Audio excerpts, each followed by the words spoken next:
En Chihuahua se aplica la ley con congruencia y se asumen las responsabilidades. En la 4T se protege a los acusados y se normaliza la impunidad. Así las cosas en tu México lindo y querido. Aquí Noemí para Noemí Informa, más seco que mojado. Quédate. Chihuahua actúa.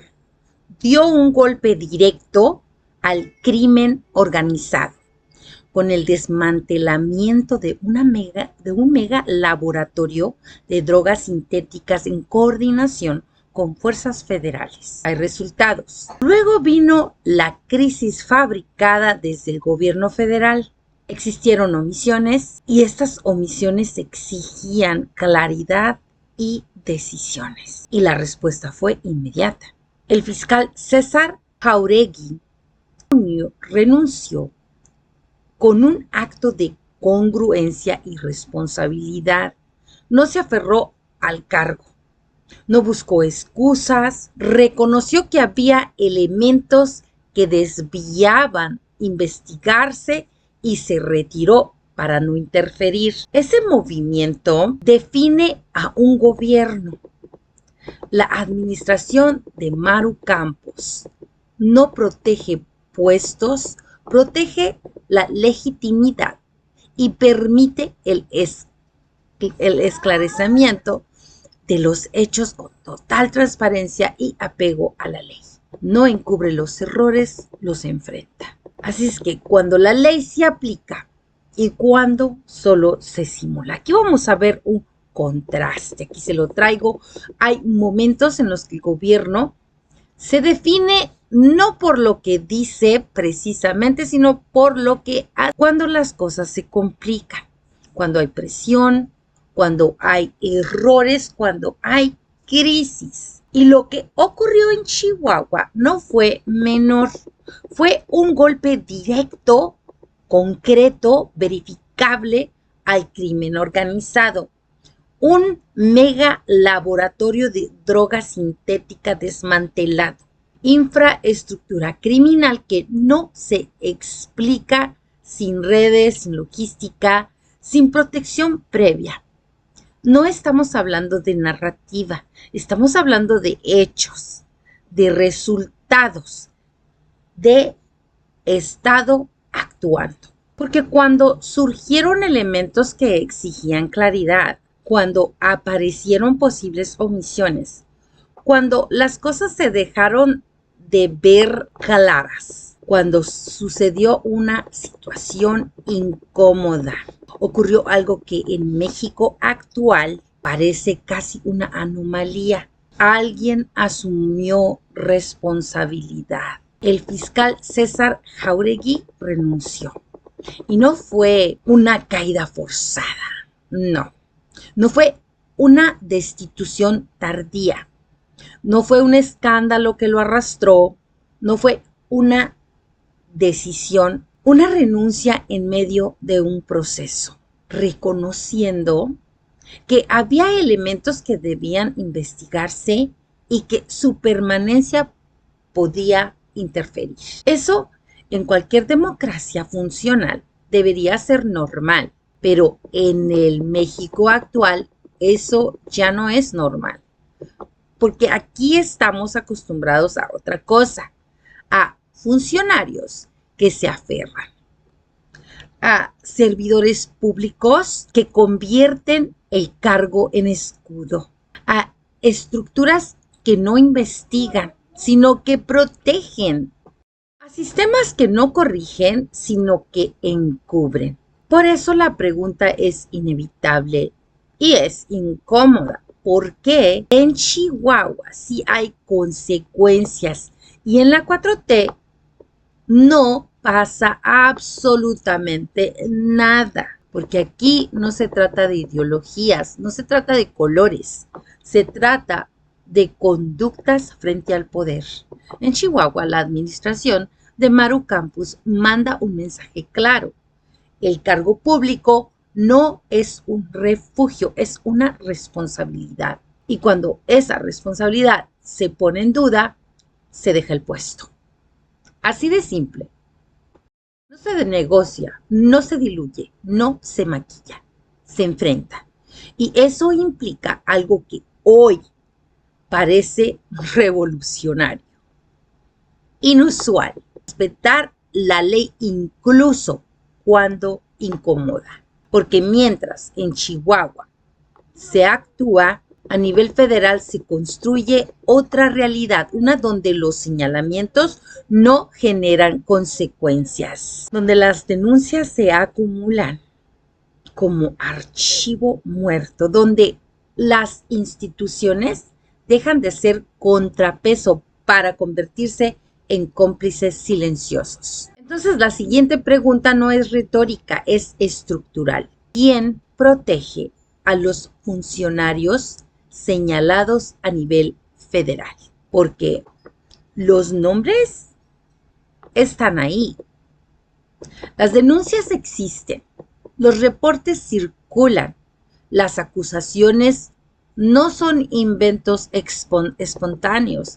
Ahí está Adán Augusto López con múltiples señalamientos graves, incluyendo vínculos. Cualquier otro contexto habrían detonado investigaciones inmediatas, pero no. Aquí el silencio es política pública. Ahí está Berta Alicia Luján, cuestionada, rechazada, señalada por omisiones críticas y sin embargo firme en el cargo, como si la crítica fuera un trámite y no una alarma. Ahí está Rosario Piedra Ibarra, enfrentando acusaciones de negligencia en medio de una crisis de desaparecidos que ya es humanamente insoportable y aún así sin consecuencias. Y entonces uno se pregunta con una mezcla de incredulidad y resignación, ¿cuántas denuncias se necesitan en México para que alguien deje su cargo? Porque aparentemente ninguna es suficiente. Porque el problema no es la falta de evidencia, el problema es el diseño del sistema. Un sistema donde el poder no se fiscaliza, se protege, donde las instituciones no investigan, administran el daño, donde la rendición de cuentas dejó de ser obligación para convertirse en opcional y casi nunca elegida. Y ahí es donde la comparación con Chihuahua duele. Y le duele a la 4T. Duele porque exhibe, duele porque rompe el discurso, duele porque demuestra que sí se puede ser distinto, que sí se puede actuar con legitimidad, que sí se puede asumir el costo político, que sí se puede separar del cargo a quien debe ser investigado. Entonces surge otra pregunta que incomoda aún más, porque la ley sí aplica en un estado, pero se ignora desde el gobierno federal. Y no es falta de herramientas, no es falta de marco legal, no es falta de instituciones, es falta de voluntad, porque aplicar la ley implica costos, implica tocar intereses, implica incomodar estructuras, implica romper pactos no escritos. Y eso, no todos están dispuestos a hacerlo. Por eso en Chihuahua la renuncia del fiscal no debilita al gobierno, lo fortalece, porque envía un mensaje que en el resto del país parece olvidado. Aquí nadie está por encima de la ley, mientras que en el otro lado el mensaje es completamente distinto. Aquí no pasa nada, aquí todo sigue igual, aquí el poder está con la 4T y se protege a quien es leal a la 4T. Aquí el poder cuida a los suyos. Y entonces llegamos a la pregunta más incómoda de todas. ¿Qué mensaje se manda cuando la impunidad se convierte en regla? El mensaje es devastador, que denunciar no sirve, que señalar no cambia nada, que el poder es intocable, que la ley es selectiva, que la justicia depende del lugar donde estés parado. Y ese mensaje no solo erosiona la confianza, la destruye. Porque un país en donde la ley no se aplica de forma uniforme no es un país con problemas, es un país con una fractura estructural. Y eso es exactamente lo que estamos viendo.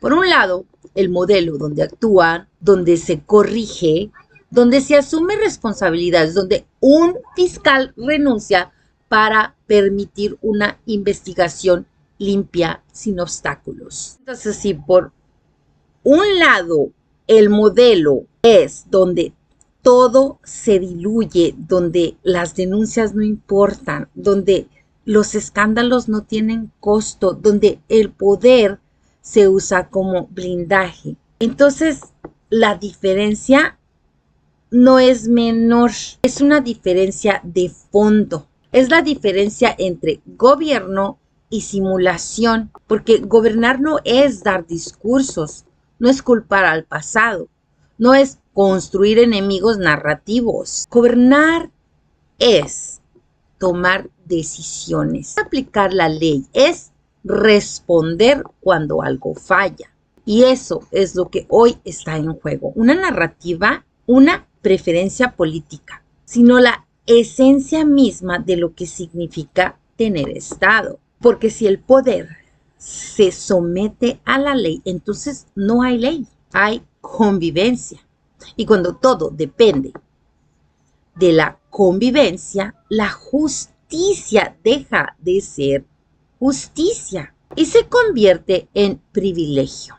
Ese privilegio, el cual la 4T prometió erradicar. La parte que duele, Chihuahua hizo algo que en México parece casi subversivo. Aplicó la ley sin excepciones y asumió el costo de hacerlo. Un fiscal renunció no porque lo tumbaran, no porque ya no hubiera salida, sino porque entendió algo que en el resto del país percibe haberse olvidado. El cargo no es un derecho adquirido, es una responsabilidad condicionada. Y cuando esa responsabilidad se pone en duda, se deja y punto. Así de simple, así de incómodo y así de necesario. Del otro lado, la 4T construyó un sistema donde la ley es flexible, conveniente, donde las denuncias son ruido de fondo, donde los escándalos son parte del paisaje y donde el poder funciona como escudo, no como límite. Un sistema donde nadie se va, donde nadie responde, donde todos se quedan. Y algo más grave no es que ocurra, es que ya se normalizó, es que ya no sorprende, que ya no indigna lo suficiente, porque cuando un país se acostumbra a la impunidad de exigir justicia, y cuando deja de exigir justicia, deja de tener justicia. La diferencia hoy es brutal. En Chihuahua hay gobierno. En el otro lado hay protección política.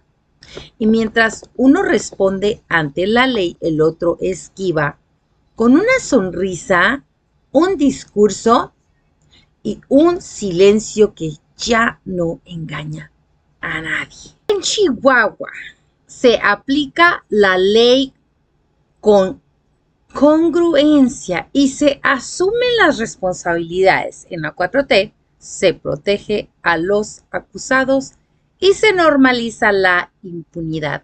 Así las cosas en tu México lindo y querido. Aquí Noemí para Noemí Informa, más seco que mojado. Quédate. Y aquí en Noemí Informa, para más seco que mojado, entramos en nuestro segundo tema. La 4T captura capos y deja al país ardiendo, sin control y con la población civil a su suerte entre el fuego cruzado, incendios y represalias. Aquí le doy contexto de inmediato cada vez que el gobierno federal captura a algún capo. Lo que sigue es el caos y la violencia. Esa violencia desbordada que daña de manera terrible a la población civil. El Estado perdió el control frente a grupos criminales que responden con plomo. Incendios, bloqueos, asesinatos, daños a la propiedad. No hay planeación seria, no hay estrategia para proteger a la población. Se ejecutan operativos, se toma la foto y se abandona el terreno, dejando a la gente en total vulnerabilidad. Minutos después empiezan los incendios, los bloqueos y los ataques. La gente encerrada y las calles vacías. Los negocios quemándose. Estamos hablando de la constante de un gobierno que no puede sostener sus propias acciones con prevención y acción real en el campo. Detienen a un objetivo y dejan abierto todo lo demás. El crimen reacciona y el Estado se hace a un lado o simplemente llega tarde. La 4T no controla el territorio. Cada operativo importante termina exhibiendo lo mismo. Improvisación, reacción tardía y una incapacidad total para garantizar seguridad y a los civiles expuestos a la acción del crimen organizado. El costo ha sido terrible para México. Vidas perdidas, ciudades paralizadas, millones en daños, familias atrapadas en medio del fuego y al fin el gobierno reduce todo a comunicados y discursos que no cambian absolutamente nada. Así que capturan a capos y sueltan al infierno. Hay algo que en México ya no sorprende, pero debería escandalizarnos todos los días. Cada vez que el gobierno anuncia con bombo y platillo la captura de un capo, lo que sigue no es la recuperación del orden, es el caos, es el fuego, es la violencia desbordada, es el país ardiendo mientras el Estado desaparece. Y lo más grave no es lo que ocurre una vez. Lo más grave es que ya es un patrón, señores. Un grito repetido, predecible, casi mecánico. Se ejecuta el operativo, se presume el resultado, se toman la foto y minutos después comienza la pesadilla.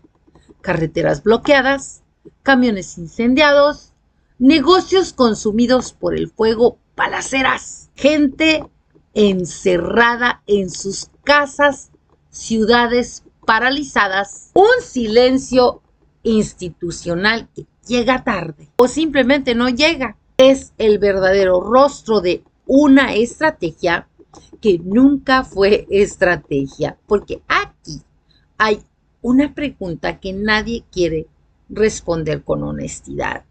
¿Por qué cada captura termina en caos y violencia? ¿Por qué no hay contención? ¿Por qué no hay Estado suficiente para sostener lo que el propio Estado inicia? Capturan a un objetivo y dejan todo lo demás intacto, como si detener a una pieza fuera suficiente para destruirla y para armar la narrativa de logros, para desarticulizar una maquinaria criminal que lleva años operando con redes, con rutas, con estructura completa. No lo es, nunca lo ha sido. Y el crimen organizado lo sabe, por eso responde con lo único que conoce, la violencia. Lo hace de inmediato, sin resistencia, sin freno, sin consecuencias reales. Ahí está el caso de la captura del jardinero operando en el cartel Jalisco Nueva Generación. Una detención que en cualquier narrativa oficial debería representar un avance, pero lo que vino después no fue estabilidad, fue fuego. Vehículos incendiados, negocios quemados, población obligada a resguardarse. Autoridades pidiendo a la gente que no salga porque no pueden garantizar seguridad. No porque no quieran, porque no pueden. Y eso nos lleva a la siguiente pregunta que no se puede esquivar. ¿Dónde está la estrategia para proteger a la población? Porque si la respuesta del Estado a una crisis, no salgan de sus casas. Eso no es control, eso no es retirada. Eso es reconocer sin decirlo que el territorio no está bajo su dominio en este momento. Y cuando un Estado pierde el control del territorio, aunque sea por horas, ya no es un tema de percepción, es un problema estructural, es un vacío de poder. Y ese vacío lo llena a alguien más, el crimen. Porque mientras el gobierno comunica, el crimen actúa.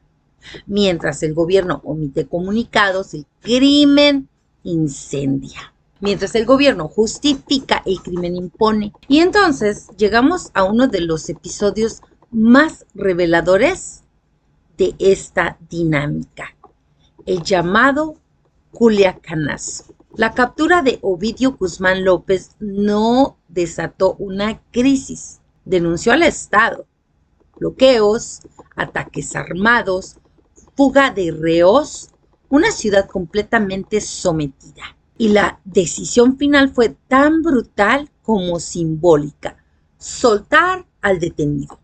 No por estrategia, no por incapacidad. Ese día el mensaje fue claro. No lo dijeron en conferencia, no lo escribieron en un comunicado, pero todo el país entendió el mensaje. El Estado se dobló ante el crimen organizado y sus exigencias. Y cuando un Estado se dobla frente al crimen organizado, no pierde solo una batalla, pierde la autoridad, pierde la credibilidad, pierde el control. Y eso tiene consecuencias que van mucho más allá de ese momento, porque el crimen aprende que la presión funcionó, aprende que la violencia doblega, aprende que el Estado no siempre resiste, y entonces la siguiente vez escala, como ocurrió tras los reportes de la caída de Nemesio Oseguera Cervantes. Lo que vino después no fue una reacción aislada, fue una ola. Más de 20 estados afectados, carreteras tomadas, incendios, ataques, más de 60 muertos en una sola jornada. Zonas enteras convertidas en campo de batalla. Y la pregunta vuelve más pesada y más incómoda aún. ¿Por qué el Estado pierde el control después de cada operativo? Porque no hay planeación real, porque no hay inteligencia operativa suficiente, porque no hay una estrategia de contención diseñada para el día después o las horas después. Todo se controla en el momento de la captura, como si lo demás no existiera, como si lo demás no importara, como si la reacción del crimen fuera impredecible, como si no hubiera antecedentes, como si no hubiera historia, como si no hubiera un patrón, pero lo hay. Y es exactamente la misma una y otra vez.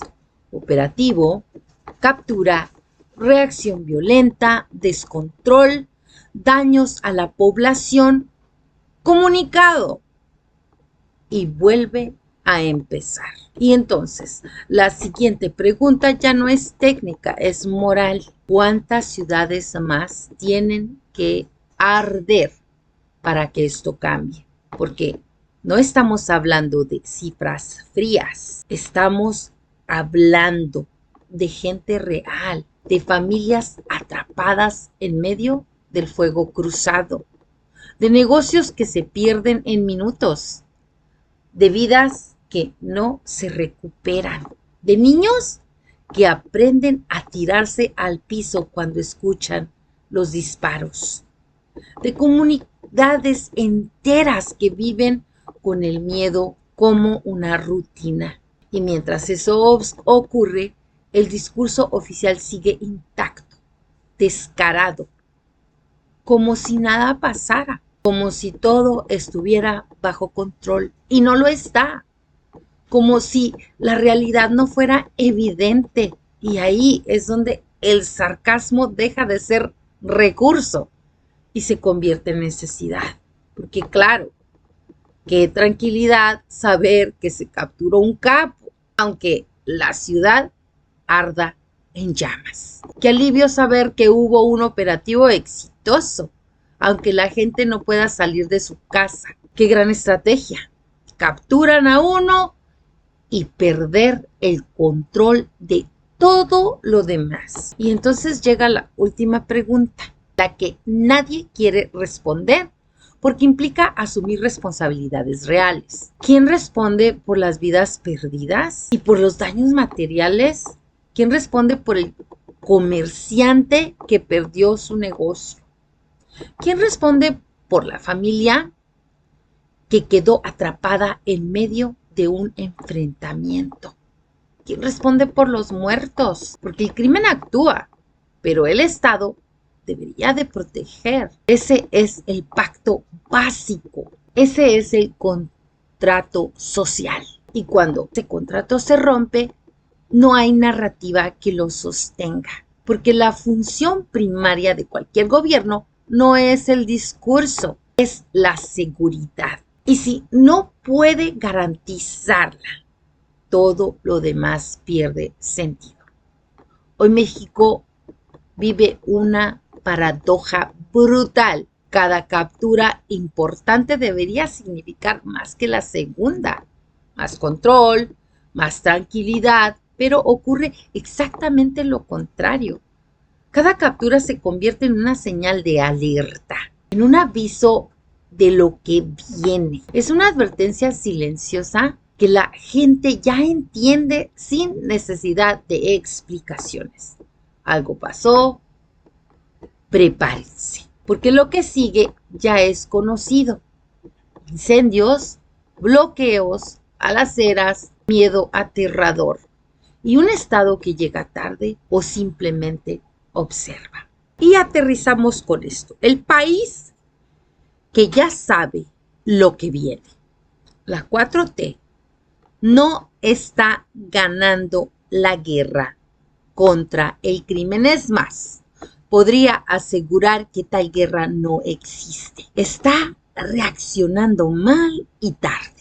Está ejecutando operativos sin una planeación integral, sin una estrategia de contención, sin una capacidad real de sostener el control del territorio después del golpe inicial. Y eso no es un error aislado, es un patrón. Cada captura importante debería ser una señal de avance, pero en México se ha convertido en una señal de miedo. La gente ya no celebra, la gente se prepara porque sabe lo que viene, sabe lo que después del anuncio llega el fuego, sabe que después de la foto llega el caos, sabe que después del discurso llega la violencia.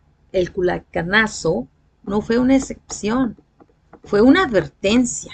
Un punto de quiebre donde el Estado mostró frente a todos que bajo presión puede ceder y frente a la violencia puede retroceder, que frente al crimen organizado no siempre puede sostenerse. Y lo que vino después con episodios como la reacción tras la caída del Mencho o la captura del jardinero no hizo más que confirmar que no se aprendió absolutamente nada. Se repite el mismo esquema. Se obtienen los mismos resultados y la población sigue pagando el costo. Eso ya no es solo un tema de seguridad, es un problema del Estado, porque un gobierno que no puede garantizar la protección de sus ciudadanos en el momento más crítico está fallando en su función más básica, no en una secundaria, en la principal. Y lo más preocupante no es que falle, es que parece haberse acostumbrado a fallar, a que las ciudades ardan, a que la gente se encierre, a que los dueños de negocios se acostumbren a que la violencia sea la respuesta inevitable. Porque cuando el caos se vuelve predecible, deja de ser un accidente y se convierte en un sistema. Y esto es lo que hoy duele, que México ya no se sorprende, que México ya no pregunta, que México ya no espera algo distinto, solo espera que esta vez no le toque tan cerca, pero siempre le toca a alguien. Y mientras tanto, el discurso sigue, las capturas continúan, la foto se publica y el país arde. Y bien, con esto llegamos a nuestro tercer tema en Noemi Informa para más seco que mojado.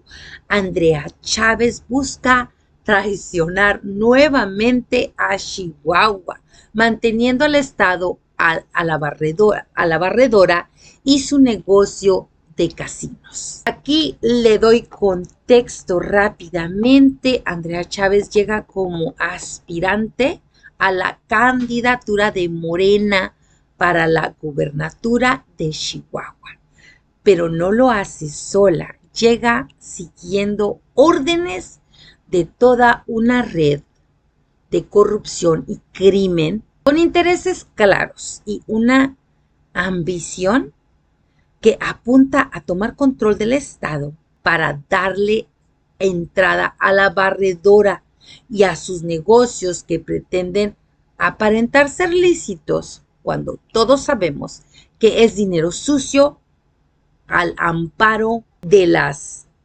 criminalidades y la cúpula de la 4T. Dinero, poder, estructura que ya opera en otras partes del país. Para Chávez es imposible ocultar que su entorno político está ligado a la barredora, un grupo con operaciones criminales y con presencia en redes de negocios que incluyen casinos. El cierre del sexenio de López Obrador dejó al descubierto cómo funciona este modelo. Se autorizan 20 casinos a una empresa vinculada con operadores que compartieron premios con la familia Bermúdez. La misma estructura que ha sido señalada por su relación con ese grupo criminal. Negocios millonarios que no nacen de la nada. Hoy Chihuahua está en la mira de la barredora con Andrea Chávez y como la puerta de entrada. Su aspiración no es política, es meter ese esquema al Estado de Chihuahua. La traición la que nos hace Andrea Chávez a todos los chihuahuenses está apostando por intereses que no tienen nada que ver con la gente. Está brindando la puerta para redes que han hecho del poder un negocio y del crimen una herramienta. No hay agenda pública, hay ambición personal y de quienes se supone que deberían de aspirar a proteger al estado de Chihuahua. No hay proyecto de gobierno, hay un intento de apropiarse del estado con respaldo de estructuras que operan a la sombra. Este tema en corto demuestra cuando la ambición no busca gobernar, busca entregar.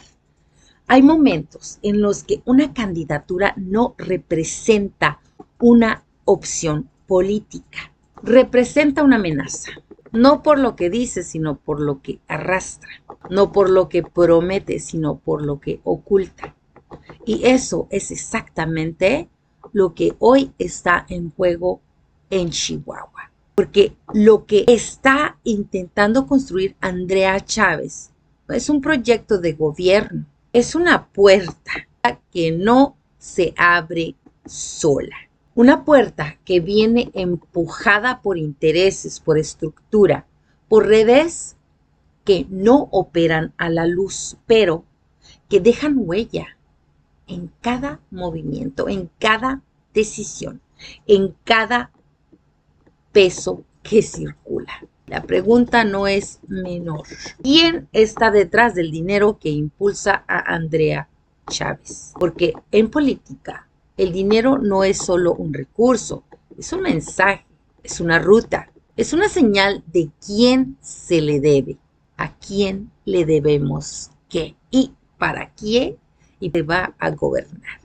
Y cuando el origen de ese dinero levanta dudas, cuando las rutas no son claras, cuando los vínculos empiezan a conectar con estructura señalada por operar al margen de la ley, ya no estamos hablando de percepción. Estamos hablando de riesgo, un riesgo real, un riesgo concreto, un riesgo que nombre la barredora, un grupo que no aparece en campañas, pero sí en señalamientos, que no da discursos, pero sí deja rastros, que no se presenta ante la ciudadanía, pero busca entrar por la puerta de atrás. Y esa puerta hoy tiene nombre político, Andrea Chávez, porque es imposible ignorar los vínculos que se han ido dibujando, trazando lentamente entre su entorno y esta estructura, la barredora. Y entonces la pregunta se vuelve inevitable. ¿Por qué aparecen vínculos con la barredora en su entorno político? ¿Casualidad? ¿Coincidencia?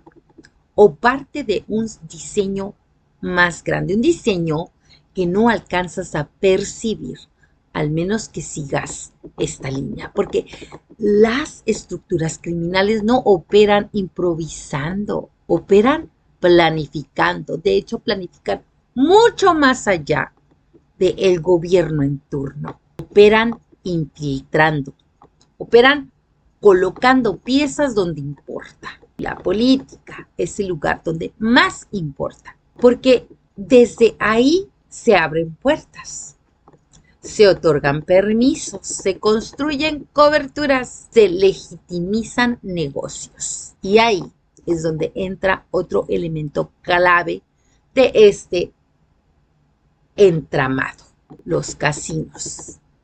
No como entretenimiento, no como industria, sino como mecanismo, como estructura, como fachada. Porque cuando en el cierre del sexenio se autorizan 20 casinos a una empresa vinculada a operadores que comparten permisos con la familia Bermúdez, no estamos viendo crecimiento económico, estamos viendo un modelo que el político con intereses económicos que nacen de la nada. Un modelo donde los permisos no son coincidencias, son conexiones, donde los negocios no crecen solos, crecen protegidos. Entonces la pregunta deja de ser incómoda y se vuelve urgente. ¿Qué papel juega la red de casinos en este esquema?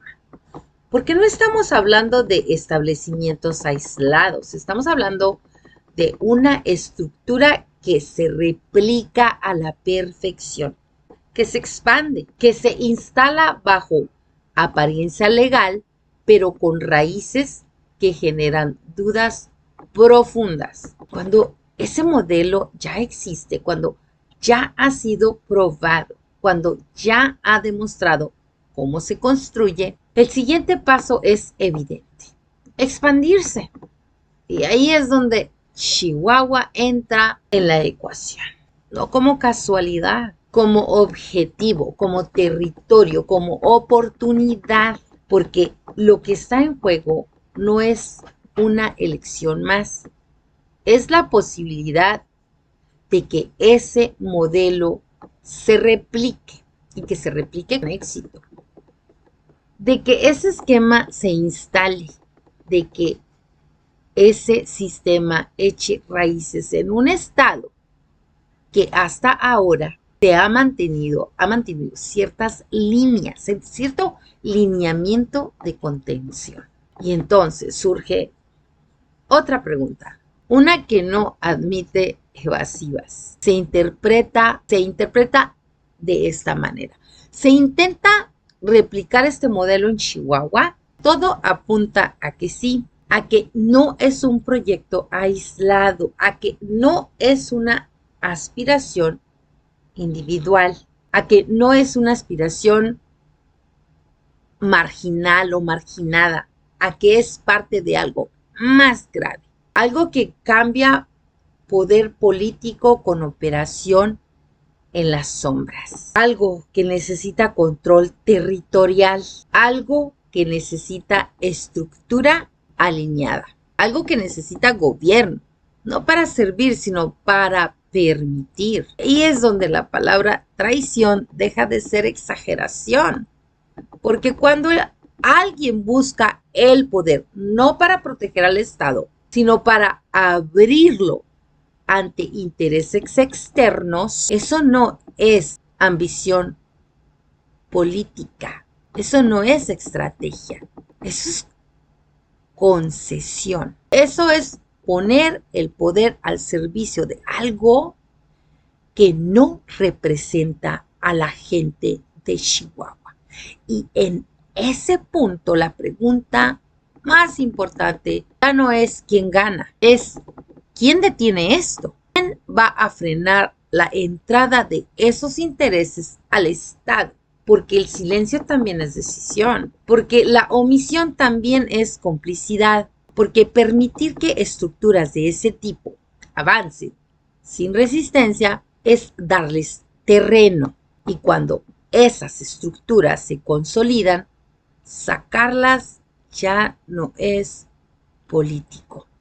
Es casi imposible, porque se incrustan, porque se mezclan, porque se vuelven parte del sistema. Y cuando eso ocurre, la línea entre política y crimen deja de ser línea y se convierte en una zona gris donde todo se justifica y nada se castiga. Y eso es exactamente lo que está en juego. No una candidatura, no una campaña, no un discurso, sino el modelo de Estado que se quiere imponer. Uno donde el dinero manda, donde las redes operan, uno donde el poder protege, uno donde la legalidad se convierte en trámite, no en el límite. Lo más grave no es que exista, es que avance, es que se normalice, es que se minimice, porque siempre hay una narrativa lista para suavizarlo, para justificarlo, para disfrazarlo. Pero la realidad es más simple y más dura. Cuando el dinero no se explica, se sospecha. Cuando los vínculos no se aclaran, pesan. Cuando las estructuras se repiten, evidencian. Y aquí las piezas están allí. Dinero cuestionado. Vínculos políticos con figuras señaladas como Adán Augusto López. Redes que ya operan en otras partes del país, un modelo de negocio que crece bajo permisos otorgados desde el poder y una cantidad que aparece justo en el punto donde todo eso puede converger. No es coincidencia, no es convergencia, es estrategia, es movimiento. Y mientras eso ocurre, el discurso intenta reducirlo todo a ataques políticos, a exageraciones, a guerra sucia. Pero hay algo que no se puede borrar con narrativa: los hechos, los vínculos, las estructuras. Porque al final la política no se mide por lo que se promete, se mide por lo que se permite. Y aquí lo que están intentando permitir es profundamente peligroso para todo el país. Y en este caso para Chihuahua. Cuando el Estado se entrega, la gente paga el precio. Chihuahua está frente a una elección cualquiera. Está frente a una decisión que puede marcar su futuro de una forma que no se revierte fácilmente. Aquí está en juego la libertad del chihuahuense, porque lo que representa Andrea Chávez no es solo una candidatura, es la posibilidad de que un modelo de poder basado en dinero cuestionado, permisos desde la cúpula y redes con vínculos oscuros entren al Estado con legitimidad política. Dígame usted si esto no es peligroso. Y cuando eso pasa, ya no entra como crimen, entra como gobierno. Los 20 casinos no son solo negocios, son evidencia de que cómo se construyen estructuras al amparo del poder, de cómo se otorgan permisos, de cómo se expanden redes, de cómo se legaliza lo que en el fondo genera sospechas. Y ese mismo modelo es el que hoy apunta hacia Chihuahua. No para servir, no para operar, no para gobernar, para controlar. Porque cuando el dinero se vuelve el motor, la gente deja de ser prioridad. Lo repito una vez más. Cuando el dinero se vuelve el control, la gente, los chihuahuenses, dejan de importar. Se convierten en variable, en daño colateral, en cifra. Y eso es lo que más duele. Y le duele a los chihuahuenses. Esto no es abstracto, no es teórico, vaya, no es lejano, es real, es inmediato, es concreto. Son familias que pueden quedar atrapadas en un sistema donde la ley ya no es la ley, donde la seguridad se negocia, donde el poder se utiliza para proteger intereses, no de personas. Y cuando eso ocurre, cuando el crimen se mezcla con la política, no compiten, se fusionan. Y cuando el crimen no desaparece, gobierna. Y entonces ya no hay a quien reclamar, ya no hay a quien exigir, ya no hay a quien acudir, porque todo está dentro del mismo sistema. Y eso es lo que rompe a un Estado. Eso es lo que destruye la confianza, eso es lo que deja a la gente sola. Al final, la pregunta más dolorosa no es ¿quién ganó? Es quién permitió que esto pasara. Porque cuando un Estado se entrega, la gente no pierde una elección, pierde tranquilidad, pierde su seguridad, pierde su futuro. Y eso no se recupera con discursos. Esto fue Noemi Informa para Más Seco que Mojado. Gracias por quedarte.